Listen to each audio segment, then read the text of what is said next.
Fui demitido sem justa causa. Quais são os meus direitos? Isto é, fui demitido sem a presença das causas autorizadoras presentes no artigo 482 da CLT. Quais são as verbas rescisórias devidas? Você precisa inicialmente se perguntar se o seu contrato é por prazo indeterminado ou por prazo determinado, se no seu contrato existe um prazo previsto. Por quê? Porque o regime jurídico dessas verbas rescisórias mudará ou variará a depender da espécie de contrato. Então, se o seu contrato for por prazo indeterminado, por exemplo, o empregador terá que pagar uma indenização, e essa indenização equivalerá a 1 mês de serviço, ou seja, 1 mês de salário para cada ano trabalhado, excluindo-se aqui o primeiro ano, já que a CLT prevê que o primeiro ano é tido como ano de experiência e, portanto, antes que esse ano se acabe, nenhuma verba será devida. Aqui é importante salientar também que qualquer período superior a 6 meses é tido como ano completo. Então, se o seu contrato, ao contrário, for por prazo determinado, a verba devida será de metade do que lhe seria devido até o final desse contrato. Então, tem-se aqui uma mudança de regime a depender da espécie de contrato. Agora, quais são as verbas rescisórias?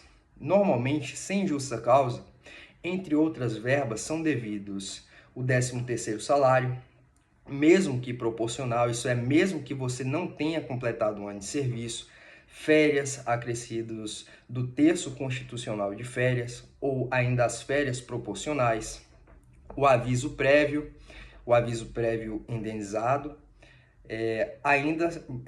pode-se falar do FGTS, da multa de FGTS, que hoje está, de acordo com o regime legal específico, em 40%. Se foi sem justa causa, mas você quer fazer um acordo com o empregador, será devida por metade o aviso prévio, caso indenizado, e ainda essa multa referente ao FGTS, que passará a ser uma multa de 20%. Aqui é interessante notar que nesse ano de 2025, o Tribunal Superior do Trabalho determinou que essas verbas pagas no FGTS, tanto a multa quanto o próprio depósito do FGTS, deve ser realizado em conta vinculada. Isto é, a conta deve ser vinculada àquela conta específica de transferência do FGTS e não paga diretamente ao trabalhador. Então, o FGTS não pode ser pago diretamente ao trabalhador e assim tem decidido por regime de recurso repetitivo. Isso quer dizer que todo tribunal deve seguir, todo juiz deve seguir essa orientação, essa decisão do TST, e, portanto, não pode ser pago diretamente ao trabalhador.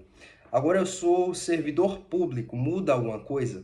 Se você for servidor público seletista, isso é, não for estatutário, não for um servidor público que tem as suas regras próprias regidas por determinado estatuto jurídico, por determinada lei, se aplicará essas mesmas regras da CLT. Existem algumas variações a depender do